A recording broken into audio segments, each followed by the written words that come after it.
इस वक्त की बड़ी खबर आपको बता दें कि पानीपत जिले के गांव झटीपुर में 39 साल के युवक ने संदिग्ध परिस्थितियों में फांसी का फंदा लगाकर आत्महत्या कर ली। घटना का पता उस वक्त लगा जब काफी देर से दिखाई न देने पर परिजन उसे फैक्ट्री में तलाशते हुए घर पर पहुंचे। यहाँ उसने खुद को कमरे में बंद किया हुआ था। किसी तरह लोहे की खिड़की को तोड़कर भीतर घुसे परिवार वाले और उसे फांसी के फंदे से नीचे उतारा गया। हालांकि उस वक्त उसकी सांसें चल रही थी, लेकिन आनन फानन में उसे एक निजी अस्पताल में ले गए, जहां कुछ देर बाद इलाज के बाद उसकी मौत हो गई। इसके बाद मामले की सूचना पुलिस को दी गई और साथ ही शव को सिविल अस्पताल के शव गृह में रखवा दिया गया है। इसने पता नहीं कैसे लगाया। मैं तो ड्यूटी पे था, ड्यूटी से मैं तो ड्यूटी पे काम कर रहा था, वो भी काम कर रहा था, सब सुबह मतलब काम पे गया था। अब क्या हुआ नहीं हुआ तो मेरे को मालूम नहीं है। कौन सी फैक्ट्री में काम करते थे तुम? मैं और उसका घरवाली एक फैक्ट्री में काम करता है और वो और मेरा बड़ा सारू वो दूसरा फैक्ट्री में काम करता है। अलग फैक्ट्री मतलब फैक्ट्री एक ही है, ये कैची है, वो मतलब दूसरा फैक्ट्री और भी है में अलग है। हाँ, तो वो अलग फैक्ट्री में काम कर रहे थे, बस वही बात है और कुछ नहीं। तो वो इसकी घरवाली बता रही है भाई सास ने निकाल दिए थे दोनों को, यहाँ मानसिक रूप से परेशान रहने लगे। तो वो आगे कह नहीं सकता हूँ मैं उतना। फैक्ट्री का नाम नहीं है? कौन सा? जिस फैक्ट्री में ये काम करता था क्या नाम है फैक्ट्री का? श्री राम में क्या आता है? श्री राम। अच्छा, आप लोगों को कैसे क्या पता चला?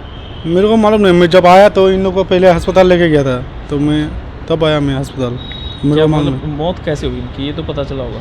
मेरे को तो मालूम नहीं है उतना तो कह नहीं सकता हूँ मैं। फांसी लगाई, जहर खाया, कैसे हुई वो पूछ रहे हैं। वो तो उन्होंने फांसी लगाया था। अब किस चीज़ के बात पे लगाया मेरे को भी मालूम नहीं भैया। मैं तो बोल नहीं सकता हूँ। पहले भी कोई ऐसे प्रयास करे थे? मैं तो बोल नहीं सकता उतना तो कह नहीं सकते बस। जानकारी देते हुए मोफिल ने बताया कि वो मूल रूप से मध्य प्रदेश के ग्वालियर का रहने वाला है। उसका साढ़ू आशिक नाम का, जिसकी उम्र 39 साल थी, वो मूल रूप से एमपी का रहने वाला था। उसकी 1 साल पहले ही शादी हुई थी।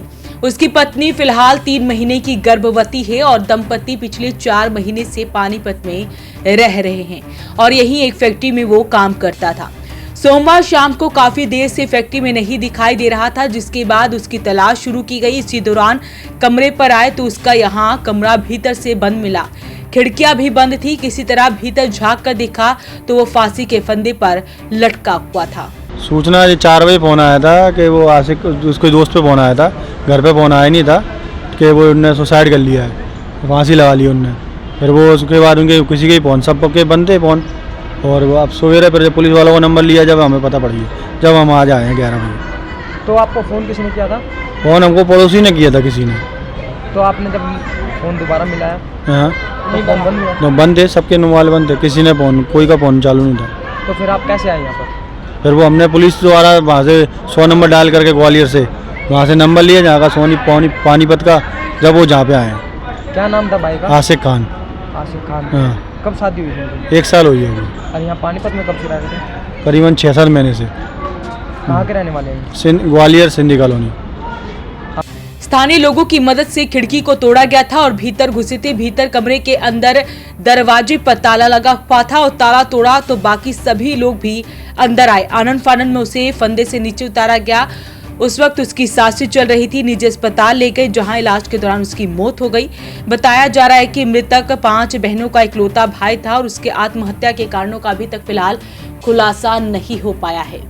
तो इस सारे मामले में पुलिस द्वारा जांच की जा रही है। अभी तक कारणों का कोई भी खुलासा नहीं हो पाया है कि आखिरकार ऐसी क्या बात थी जिसकी वजह से युवक ने फांसी का फंदा लगाकर आत्महत्या कर ली। बताया जा रहा है कि 1 साल पहले ही युवक की शादी हुई थी और पत्नी भी 3 महीने की गर्भवती है और वो 5 बहनों का इकलौता भाई था। लेकिन अभी तक कोई भी इस मामले में कारणों का खुलासा नहीं हो पाया। शव को पानीपत के सिविल अस्पताल के शव गृह में रखवा दिया गया है। पोस्टमार्टम होगा, उसके बाद ही पुलिस आगामी कार्रवाई करेगी। वॉइस ऑफ पानीपत के लिए सुरेश शर्मा की रिपोर्ट।